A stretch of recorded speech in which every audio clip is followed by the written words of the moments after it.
नमस्कार, news eight 4 में आप सभी का स्वागत है। मैं हूं आपके साथ अनु सिंह। खबरों की शुरुआत इस वक्त की बड़ी खबर से, मेरठ से खबर, जहां पूर्व मंत्री याकूब कुरैशी पर शिकंजा कसा जा रहा है। याकूब कुरैशी के घर पर नोटिस चस्पा करने पुलिस पहुंची है।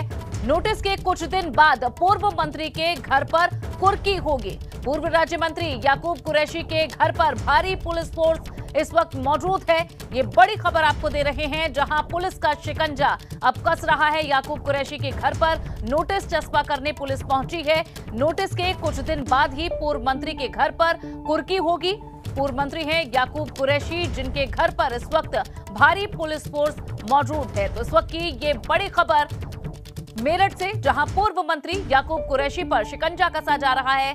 याकूब कुरैशी के घर पर इस वक्त नोटिस चस्पा करने पुलिस पहुंची और ये तस्वीरें भी देखिए, जहां याकूब कुरैशी के घर की ये तस्वीरें हैं, जहां पहुंची है पुलिस। तो एक्शन मोड में इस वक्त याकूब कुरैशी के घर पर पुलिस नजर आ रही है। नोटिस के कुछ ही दिन बाद पूर्व मंत्री के घर की कुर्की भी होगी। पूर्व मंत्री याकूब कुरैशी के घर पर भारी पुलिस फोर्स इस वक्त मौजूद है। तादाद आप देख सकते हैं पुलिस कर्मियों की, जो इस वक्त याकूब कुरैशी के घर पर मौजूद हैं। और सनुज शर्मा हमारे संवाददाता और ज्यादा जानकारी देंगे। सनुज, बताएं इस वक्त मौके पर क्या हो रहा है? देखिए, मैं आपको दिखाना चाहूँगा, ये सराय बहली में इलाका है। याकूब कुरैशी का जो आवास है वहाँ पर देखिए कि मेरठ की जो कोतवाली थाना इलाके की पुलिस है, उनकी तरफ से यहाँ पर जो 82 की कार्रवाई है वो कर दी गई और 82 की कार्रवाई के तहत यहाँ पर जो नोटिस हैं वो चस्पा कर दिए गए हैं। अब करीब 1 महीने का जो समय है वो दिया जाता है और उसके बाद पुलिस यहाँ पर जो पूर्व मंत्री याकूब कुरैशी हैं उनके जो इस मकान है इसको पुलिस कुर्क कर सकती है। फिलहाल यहाँ पर भारी पुलिस बल की मौजूदगी में कार्रवाई की गई और सबसे बड़ी बात यह है कि देखिए करीब 1 महीने से ज्यादा का वक्त बीत चुका है, लेकिन पूर्व मंत्री याकूब कुरैशी कहां हैं, उनकी पत्नी संजीदा बेगम, बेटे इमरान और बेटे फिरोज के बारे में अभी तक पुलिस को कोई जानकारी नहीं मिल पाई है और इसीलिए शायद पुलिस ने अब ये यहां पर कार्रवाई की है। जो हापुड़ रोड पर अवैध रूप से जो मीट प्लांट चल रहा था, उस मीट प्लांट में अवैध रूप से प्रोसेस यूनिट चलाई जा रही थी, मीट की प्रोसेस यूनिट चलाई जा रही थी और उसी मामले में पूर्व मंत्री याकूब कुरैशी और उनका जो परिवार है उसको नेम्ड किया गया है। जो 10 आरोपी अब तक उनको गिरफ्तार करके पुलिस जेल भेज चुके हैं, लेकिन याकूब कुरैशी और उनके परिवार के बारे में जानकारी नहीं मिल पा रही है। ये एक्सक्लूसिव तस्वीरें आप देख सकते हैं एबीपी गंगा पर कि ये याकूब कुरैशी के जो सराय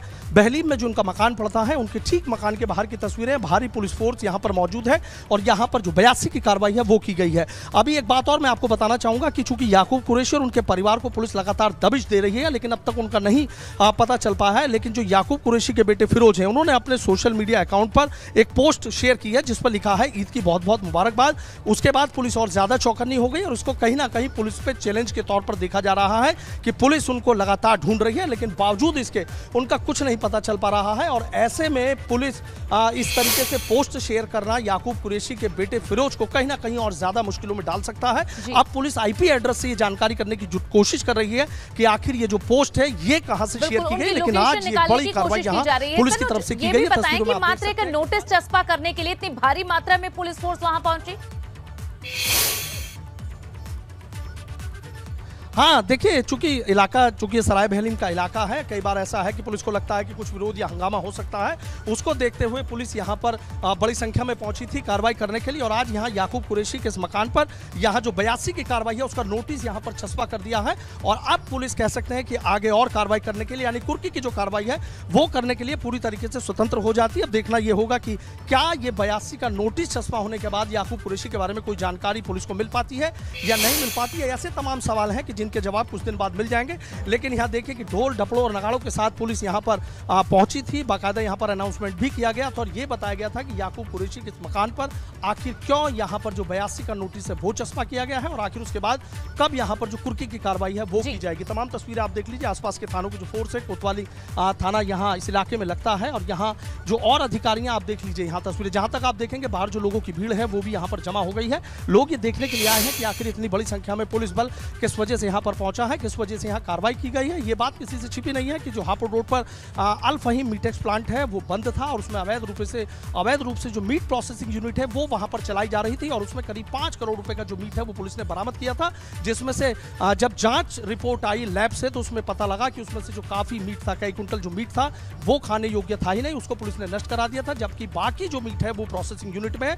आज मेरठ पुलिस ने ये दूसरी एक तरीके से कह सकते हैं बड़ी कार्रवाई करने का काम किया है। अभी कुछ वक्त पहले ही अगर हम बात करें 2 घंटे पुरानी बात करें तो जो ड्रग माफिया है, ड्रग तस्कर है तस्लीम, उसके यहाँ पर पुलिस ने उसके 1.5 करोड़ रुपए कीमत के मकान को कुर्क कर लिया और उसके बाद आज यहाँ पर जो पुलिस पहुंची, पुलिस ने यहाँ पर 82 का जो नोटिस है वो यहाँ पर चस्पा कर दिया है। जो अधिकारी हैं उनसे हम बात कर लेते हैं और जानने की कोशिश करते हैं कि जो आज कार्रवाई की गई इसके बाद आगे की क्या कार्रवाई की जाएगी। यहाँ पर सीओ है अरविंद चौरसिया जी। सर, एक चीज जानना चाहूंगा, आज यहाँ पे क्या कार्रवाई करने आए थे आप याकूब कुरैशी की आवाज? ये सीआरपीसी की इनके विरुद्ध कार्रवाई की गई है, जो माननीय न्यायालय से इनको कुर्की का वारंट लिया गया है। यदि इसके बाद भी ये सहयोग नहीं करते और उसके बाद फिर इनके खिलाफ कुर्की की जाएगी। अच्छा सर, कई जगह दबिशें दी जा रही हैं, 1 महीने से ज़्यादा का वक्त बीत चुका है, लेकिन अब तक पता लगा कि असली लोकेशन कहाँ है? कभी दिल्ली की बात आती है, कभी राजस्थान की। देखिए, साक्ष्य संकलन किया जा रहा है, लोकेशन भी कई बार मिली है, कई बार दबिश भी दी गई है, लेकिन कहीं ना कहीं लोकेशन चेंज कर दे रहे हैं। ये लोग थोड़े शातिर किस्म के हैं और अपना ये स्थान भी बदल रहे हैं, तो जल्द ही इनके गिरफ्तारी भी निश्चित की जाएगी। अच्छा, एक कहीं ना कहीं आपको नहीं लगता कि जो फिरोज कुरैशी हैं, आरोपी हैं इस मामले में, याकूब के बेटे, उन्होंने एक सोशल मीडिया पर अपनी पोस्ट शेयर की, आपको नहीं लगता पुलिस को चैलेंज करने का काम किया है कि आप कितना ही ढूंढ लीजिए, मैं जब चाहूँगा पोस्ट शेयर कर दूंगा? जी, उस पर भी जाँच की जा रही है, शीघ्र ही कार्रवाई की जाएगी। शीघ्र कार्रवाई, अभी तक कोई लोकेशन नहीं मिल पाई? लोकेशन तलाशे हैं, कई बार मिली भी है, लेकिन स्थान बदल रहे हैं, इसलिए अभी सफलता नहीं मिल पाई। शीघ्र ही उसमें कार्रवाई की। आज इसको भी एक बड़ी कार्रवाई माना जाएगा? जी जी। हाँ, तो देखिए पुलिस की आज इसको भी एक बड़ी कार्रवाई के तौर पर देखा जा रहा है। आप देखिए, फिर एक बार मैं तस्वीरें दिखाना चाहूँगा कि देखिए भारी पुलिस बल की मौजूदगी में यहाँ पर फिर दिखा देता हूँ, याकूब कुरैशी का ये मकान है और इस मकान पर यहाँ 82 की जो कार्रवाई है वो यहाँ पर की गई है बिना जमानती वारंट। आप देखिए इस नोटिस पर बाकायदा यहाँ लिखा हुआ है और यहाँ पुलिस की इस कार्रवाई के बाद इतना ज़रूर है कि याकूब कुरैशी और याकूब कुरैशी की जो परिवार है उन पर कहीं ना कहीं एक बड़ा दबाव बनने का काम होगा, चूंकि अब ये तस्वीर साफ हो गई है कि 82 का नोटिस देने के बाद यदि आरोपी या किसी मामले में होता है वो कोर्ट में सरेंडर नहीं करता है या पुलिस के हफ्ते नहीं चलता है, तो फिर कुर्की करने का जो रास्ता है वो साफ हो जाता है। और पुलिस ने अपना आज कह सकते हैं कि ये दूसरा बड़ा काम किया है। पहला तस्लीम के मकान को कुर्क करने के बाद किया और दूसरा पूर्व मंत्री हाजी याकूब कुरैशी के इस मकान पर जो ये नोटिस 82 का दिया गया है ये करने का काम किया गया है। हालांकि पुलिस अधिकारियों का साफ ये कहना है कि अभी इस बारे में कोई लोकेशन याकूब कुरैशी उनके परिवार की नहीं मिल पा रही है, कार्रवाई की जा रही है। सनोज, ये भी बताएं कि आखिरी बार कब इस मकान पर याकूब कुरैशी खुद थे और उनका परिवार था? देखिए, पहले मैं तस्वीरें दिखा देता हूं कि आप देखिए किस तरीके से जो ढोल नगाड़ों के साथ जो पुलिस है वो यहां पर पहुंची थी। तस्वीरें आप देख लीजिए, भारी पुलिस बल की मौजूदगी में कार्रवाई की गई। और देखिए, मैं बताना चाहूंगा कि जैसे ये करीब 31 मार्च की बात बताई जा रही है, उसके दौरान ही यहां पर यह पता चला था कि याकूब कुरैशी का जो मीट प्लांट है वो अवैध रूप से चलाया जा रहा है। हालांकि याकूब कुरैशी का ये कहना है कि उस मीट प्लांट उनका नहीं है, उनके बेटे के नाम है, उनका कोई उससे लेना देना नहीं है, वो सिर्फ वहां पर देखरेख किया करते थे। हालांकि पुलिस ने 4 लोगों को इसमें आरोपी बनाया है। जो याकूब कुरैशी है, पूर्व मंत्री बसपा के कद्दावर नेता है। एक वो दौर था कि जब याकूब कुरैशी की तूती बोला करती थी, खाली मेरठ ही नहीं बल्कि पश्चिम उत्तर प्रदेश ही नहीं बल्कि यूपी में याकूब कुरैशी एक बड़ा नाम हुआ करते थे। कई बार उनकी भले ही अफसरों से कहा सुनी हो जाती थी, लेकिन तबादले तक करा दिया करते थे। एक बड़ा नाम याकूब कुरैशी का हुआ करता था। लेकिन योगी राज आने के बाद कहीं ना कहीं याकूब कुरैशी की जो मुश्किलें हैं वो बढ़ती जा रही है और अवैध मीट प्लांट मामले में जिस तरीके से उनको आरोपी बनाया गया है उसके बाद कहीं ना कहीं पुलिस के जो और सख्त एक्शन है वो यहां पर देखने को मिल सकते हैं। फिर मैं तस्वीर आपको दिखाऊंगा कि देखिए याकूब कुरैशी का जो आवास है ये पड़ता है सराय बहली इलाके में, शहर कोतवाली इलाका ये आता है। और यहाँ पर देखिए भारी पुलिस बल यहाँ पर पहुंचा है, आसपास के जो लोग हैं वो भी यहाँ पर पहुंच गए हैं ये देखने के लिए कि आखिर पुलिस कितना सख्त एक्शन लेती जा रही है। लगातार पुलिस दबिशें दे रही है, धाराएं बढ़ा रही है। 10 आरोपियों को इस मामले में पुलिस ने, जिस समय अवैध मीट प्लांट मामले में पुलिस ने छापा मारा था, करीब 24 घंटे तक वो कार्रवाई चली थी और कई विभागों की, चाहे उसमें नगर निगम की बात हो, चाहे उसमें मेरठ विकास प्राधिकरण की बात हो, पर्यावरण प्रदूषण नियंत्रण बोर्ड की बात हो, बाटमा विभाग की बात हो, तमाम ऐसे विभाग थे जिनको लेकर पुलिस वहां पर पहुंची थी और उसके बाद वहां कार्रवाई की थी। 10 लोगों को, वहां से 10 आरोपियों को गिरफ्तार करके पुलिस ने जेल भेज दिया था। लेकिन याकूब कुरैशी, उनकी पत्नी संजीदा बेगम, बेटे इमरान और बेटे फिरोज का अभी तक पुलिस को कुछ पता नहीं चल पाया है। ये अपने आप में एक बड़ा सवाल है कि याकूब कुरैशी आखिर है कहां। हालांकि 1-2 बार इस तरह की चर्चाएं जरूर निकल कर आई थी कि याकूब कुरैशी दिल्ली हो सकते हैं, राजस्थान हो सकते हैं। 2-3 बार उनकी लोकेशन बदली गई लेकिन पूरी तरीके से तस्वीर साफ नहीं हो पाई। और 1 महीने का वक्त बीतने के बावजूद मेरठ पुलिस तमाम टीमें गठित कर दी गई हैं, लेकिन आज तक पूर्व मंत्री याकूब कुरैशी कहां है, उनका परिवार कहां है, इसको जो पुलिस के अधिकारी हैं वो आज तक ये जानकारी नहीं जुटा पाए हैं। फिर तस्वीरें आप देख लीजिए कि भारी पुलिस बल यहां पर मौजूद है, ढोल नगाड़ों के साथ पुलिस ने यहां पर बाकायदा अनाउंसमेंट भी किया और उसके बाद यहां पर जो नोटिस है 82 का वो नोटिस चस्पा किया है। ये देखिए पुलिस अपनी कार्रवाई करने के बाद याकूब कुरैशी के आवास से लौटते हुए, लोगों की भीड़ भी आप देख रहे हैं, मौके पर किस तरीके से जो लोगों की भीड़ है वो यहाँ पर जमा हो गई है। आसपास से लोग भी यहाँ पहुंच गए हैं देखने के लिए कि पूर्व मंत्री याकूब कुरैशी की इसी मकान के बाहर पुलिस ने 82 का नोटिस छपा किया है। उसके बाद कुर्की करने की जो कार्रवाई है वो अमल में लाई जाती है और पुलिस ने ये एक्शन ले दिया। तमाम लोग यहाँ पर खड़े हुए हैं, पुलिस के जो आला अधिकारी हैं वो अपनी कार्रवाई करने के बाद यहाँ से लौटते हुए आपको नजर आ जाएंगे। जा रही है तस्वीरें सराय बहली इलाके की, मेरठ का सराय बहली इलाका है और ये तस्वीरें उस सराय बहली इलाके की हैं जहां पर पुलिस ने अभी 82 की कार्रवाई की है। मैं अपने कैमरामैन सत्येंद्र से कहना चाहूंगा, सत्येंद्र जरा याकूब कुरैशी का वो मकान दिखाएं पूरा जहां पर पुलिस ने कार्रवाई की है। आप तस्वीरों में देख सकते हैं ये किस तरीके से पुलिस के द्वारा जो कार्रवाई है वो यहाँ पर अमल में लाई गई है, पुलिस के द्वारा ये कार्रवाई की गई है। अभी कुछ दिन पहले मेरठ विकास प्राधिकरण ने भी यहाँ पर नोटिस छपा किया था। उसके बाद आप ये देखिए जो पुलिस के अधिकारी हैं, यहाँ पर कई थानों की जो फोर्स है, कोतवाली की नहीं बल्कि आसपास के थानों से जो फोर्स है उसको यहाँ पर बुला लिया गया था और उसके बाद पुलिस ने यहाँ ये कार्रवाई की है। देखिए लोगों की जो भीड़ है वो भी आपको यहाँ पर नजर आ जाएगी।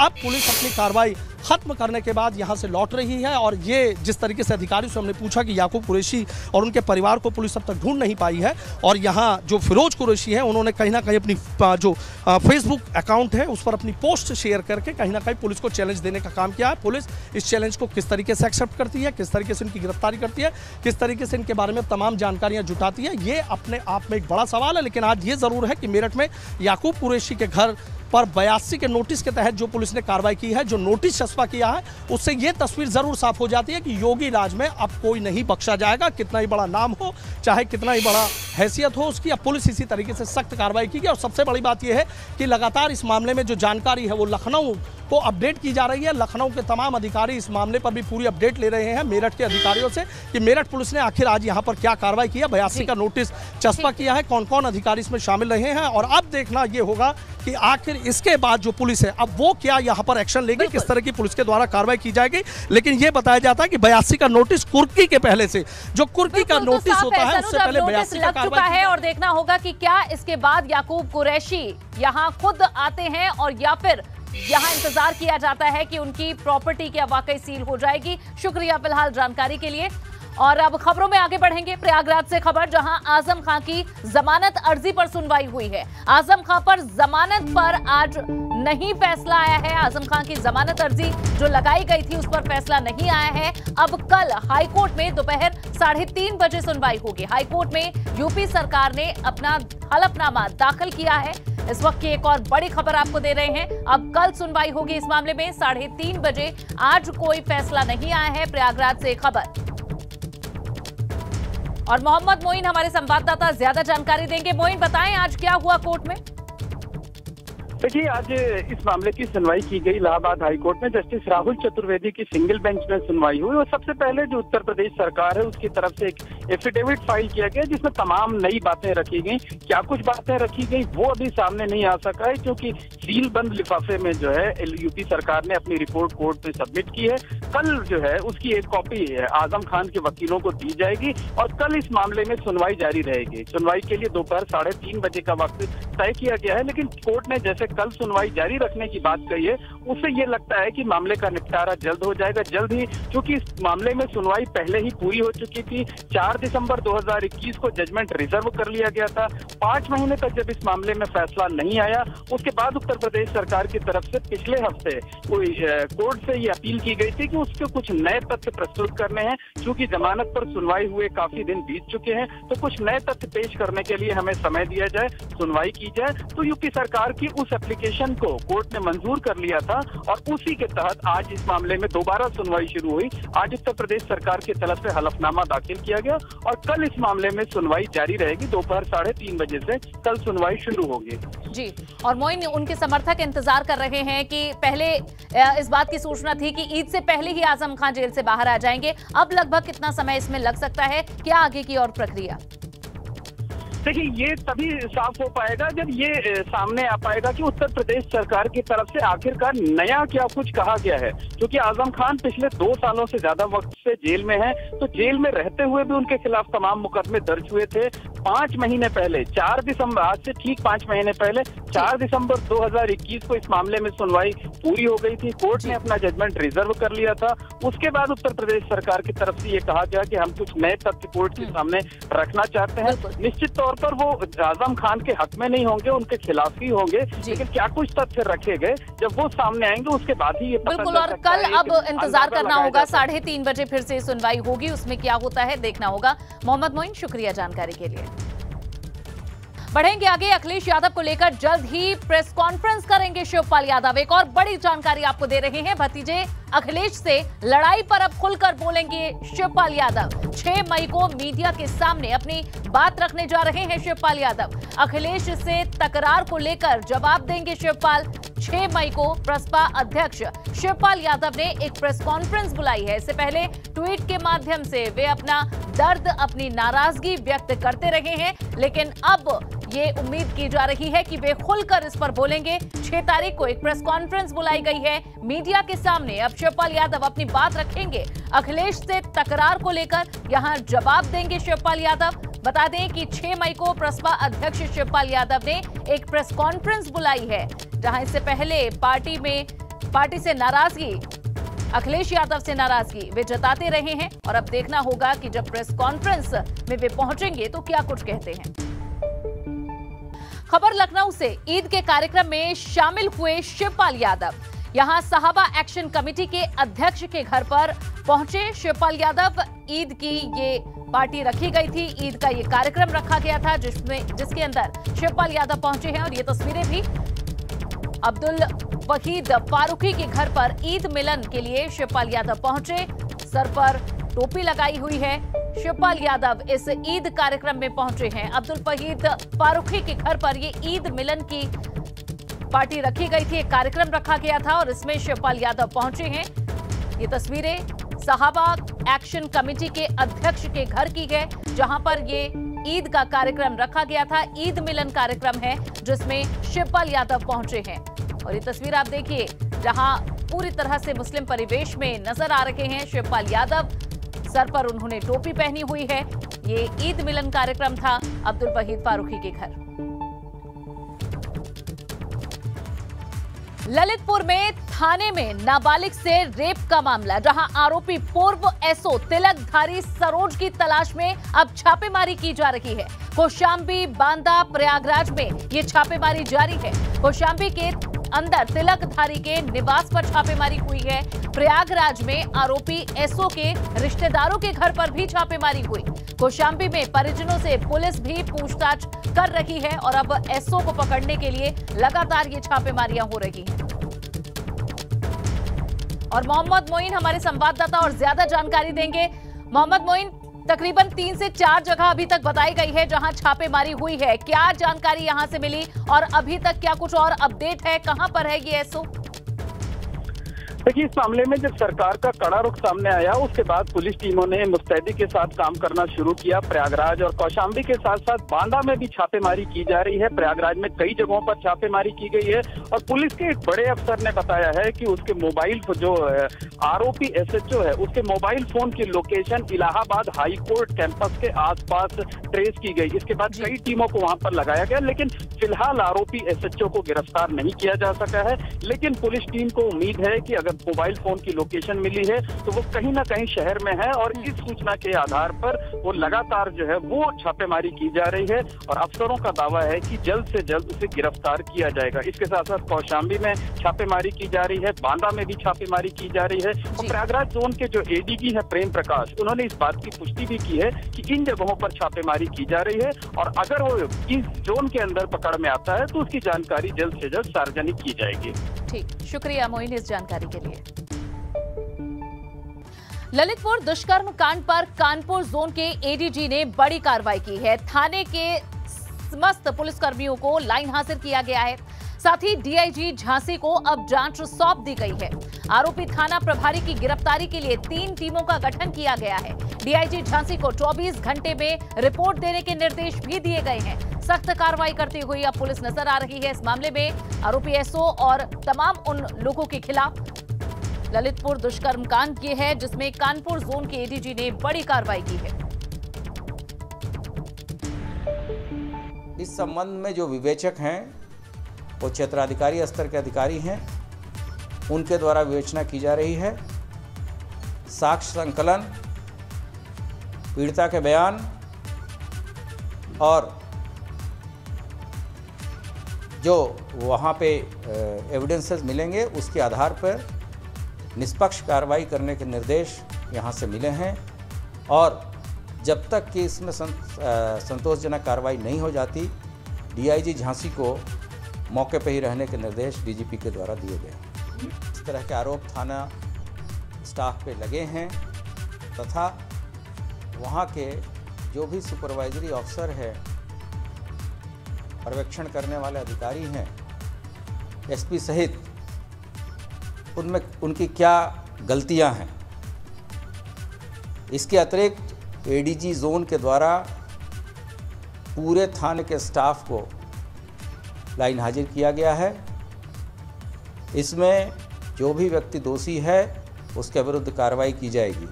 3 अभियुक्तों की गिरफ्तारी की जा चुकी है तथा कोई भी अभियुक्त इसमें बख्शा नहीं जाएगा। पौड़ी से पंचूर गांव से पतंजलि वेद केंद्र के लिए सीएम योगी आदित्यनाथ निकले हैं।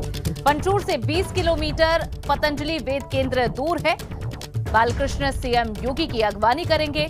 सीएम योगी आदित्यनाथ अब अपने गांव से निकल चुके हैं पतंजलि वेद केंद्र के लिए। यहां कार्यक्रम में सीएम योगी आदित्यनाथ पहुंचेंगे और यहां से दूरी पंचूर से 20 किलोमीटर की दूरी पतंजलि वेद केंद्र की बताई जा रही है, जहां पर बालकृष्ण सीएम योगी की अगवानी करेंगे। तो जहां कल की शाम और रात परिवार के लोगों के साथ बिताई है, आज भी एक पारिवारिक कार्यक्रम में सीएम योगी शामिल रहे अपने परिवार के साथ और आज वे अपने पंचूर गांव से निकल चुके हैं पतंजलि वेद केंद्र। 20 किलोमीटर का ये रास्ता है और यहां पतंजलि वेद केंद्र पहुंचने के बाद बालकृष्ण सीएम योगी की अगवानी करेंगे। यहां एक कार्यक्रम में सीएम योगी को शामिल होना है। बता दें कि 3 दिनों के दौरे पर उत्तराखंड में सीएम योगी आदित्यनाथ मौजूद हैं। और ये तस्वीरें जब अपने गांव में वे मौजूद थे। बढ़ेंगे खबरों में आगे। ड्रग तस्कर हाजी तस्लीम की अवैध संपत्ति को पुलिस ने कुर्क कर दिया है। मेरठ के लिसाड़ी गेट के शानदार गार्डन में तकरीबन 1.5 करोड़ का अवैध मकान बना हुआ था, जो नशे के अवैध कारोबार से अर्जित की गई संपत्ति से बना था। ये पूरा मकान अवैध है। पिछले कई दिनों से पुलिस तस्लीम की संपत्ति की जांच कर रही थी, उस पर नजर रखे हुए थी और आज पुलिस ने बड़ा एक्शन लिया है। ये तस्वीरें भी आपको दिखा रहे हैं, जहां ड्रग तस्कर हाजी तस्लीम की अवैध संपत्ति को पुलिस ने कुर्क कर दिया है। मेरठ के लिसाड़ी गेट के शानदार गार्डन में तकरीबन 1.5 करोड़ का ये अवैध मकान बना हुआ है। नशे के अवैध कारोबार से अर्जित की गई थी संपत्ति, जिससे ये पूरा मकान बना। अब इस मकान पर कार्रवाई पुलिस ने की। उधर यूपी की सियासत से जुड़ी लखनऊ से इस वक्त की सबसे बड़ी खबर आपको दे दें। लखनऊ में भाजपा नेताओं से मिले हैं ओपी राजभर।